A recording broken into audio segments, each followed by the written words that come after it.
Interesting question. Trevion Henderson or Emeka Egbuka, flex spot, half point PPR. I said Egbuka. Adam said Henderson. So I'm curious to see Adam Henderson, who maybe some questions about his usage, didn't look, did okay, but didn't look super sharp. Egbuka's coming off a big game. Why Henderson over Egbuka in a flex spot in a half point PPR league? Man, it's just the matchups. They both got the opposite ends of the stick here. This is like worst case scenario for Egbuka. I have him in the 30s actually, so I know I'm a little off consensus. He's someone we're going to talk about a little bit later, but I really worry. I think that candidly, I think that having two Tampa Bay wide receivers against Houston in your top 24 is insane. Like, I think that is wild behavior. I just can't do it. Houston, if I recall, gave up 30 plus points twice, maybe three times all of last season. Their pressure against the Rams. Now, Rams offensive line, nothing spectacular, but Atlanta's offensive line didn't perform, Tampa Bay's offensive line didn't perform all that well against Atlanta, who was running out rookie edge rushers against them. And like, if Baker, who was pressured on 40% of his dropbacks in week one, that's happening against Atlanta, who was one of the worst pass rushers in the NFL last year, added to improved from the draft. These are NFL players in their first start. We just talked about how across the league, that was not necessarily a recipe for success. Now, he was pressured on 40%. Atlanta also blitzed 40% of the time. So they had to get some help to do it. And because of that, Baker was able to do okay when pressured. However, Houston is a much, much different animal in that regard. They only blitzed like 20-something% of the time against the Rams, and we're still a similar pressure rate, like 40% of the time. I worry about this being a game where, due to both quarterbacks potentially being under siege, very similar to that Rams-Texans game we just saw, that the game script just becomes very short pass, very run heavy, and maybe the volume, just short passes, does help Egbuka, not ruling it out. I'm just worried this is a game that the over-under, I believe, is at 42, and I could see this being a pretty solid under pick personally.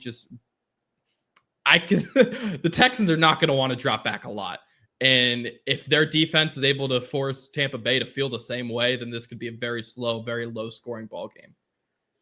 No, and that's fair. The one thing I will say in that Rams game is that the Rams defense is much better than the Tampa Bay defense. I think I feel pretty confident in saying that. So I think that had partly to do with it.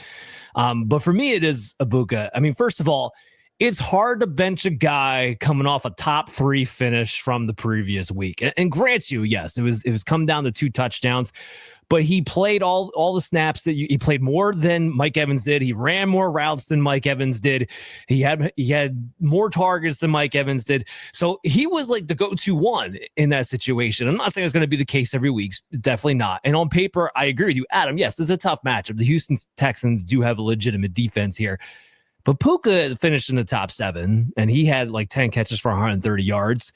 And Adams, yes, I know he finished as wide receiver 45 on the week, but he had a pretty decent stat line. I mean, 4 catches, 54 yards. It wasn't like he was held completely out of it and came up in some big stretches there. So Egbuka, who's going to be running patterns more similar in my mind to Puka Nacua on top of it, I just don't see this being an issue for him. And on the flip side of that, and if anything, if you don't want to take it out of the Egbuka side, I don't feel confident in playing Trevion Henderson as a flex guy. I think that's the other part of this. So Egbuka's in my top 24. Trevion Henderson is not my top 24 of running backs. I have him more as a high-end RB3 heading into this matchup. And the problem is Henderson. And I knew this was going to be an issue in September. Like, Henderson's going to be fantastic once we get past like week 6. But I knew in September, Stevenson was going to be a problem. Stevenson had more snaps played than Henderson, 46-25. He had more routes run, which I think surprises people, given Henderson out-targeted him 23-18. He outplayed Henderson in situational football, too. Short down and distance, inside the 5, long down and distance, 2-minute drill. And they're playing Miami, which is a great matchup, and I get it. Henderson just needs to break one, right? And it's Miami. It could easily happen. He doesn't need all kinds of touches in the world to break one. I'm not going to argue that whatsoever. but it could also just be a positive game script for the Patriots, and they decide to run out the clock with Ramondre Stevenson too. I think you're also kind of running that risk. I have no questions about what Egbuka is going to be playing time-wise. So when it boils down to it like that, that's why I wind up going with Egbuka. Chase will let you judge this one. Before we do, hold on. How do we figure out a little showdown wager here? How do we figure this one out? I mean, I think this one is simple. It's just who scored more, really. Just who scored more? Okay, we can go with that. I didn't know if we want to go positions. That's fine. Who scores more in a half-point PPR? All right, that settles that. All right, Chase, go ahead.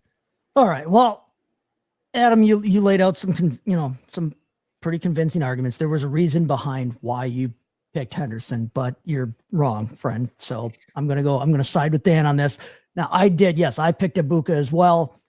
This is not a case of where I think that we're just overreacting to the nice performance last week. Like Dan said, Egbuka played more snaps than anybody on that offense outside of the offensive line and Baker.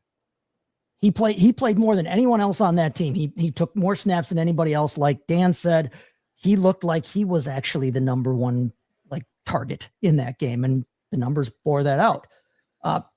And then, your argument about Stevenson and Henderson, and I've said it before with Henderson. I've used Henderson and Stevenson as an example where we all like the shiny new toy. Everybody in fantasy wants that shiny new toy. We all think about, especially running back, we all think, the young guy. Sometimes the guy that's there just has a handle on it, or at least has a handle on it temporarily until the young guy gets up to speed. Now, I agree with you, Dan. Henderson's going to have his time in this offense. I just don't think it's quite yet, considering the fact he was outsnapped by Stevenson almost 2-1 last week.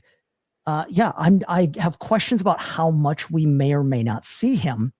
And it's purely a volume thing in that regard. Then if you want to look at it that way, it's not that I don't think Trevion Henderson can be successful, running the ball against Miami. I just think he's going to have to compete a lot more with somebody that plays his same position. And there's only going to be one of them on the field at the same time.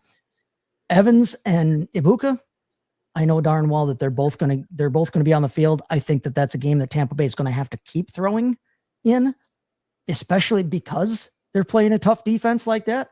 So I agree with you on the Egbuka thing. I'm not comfortable with Henderson quite yet.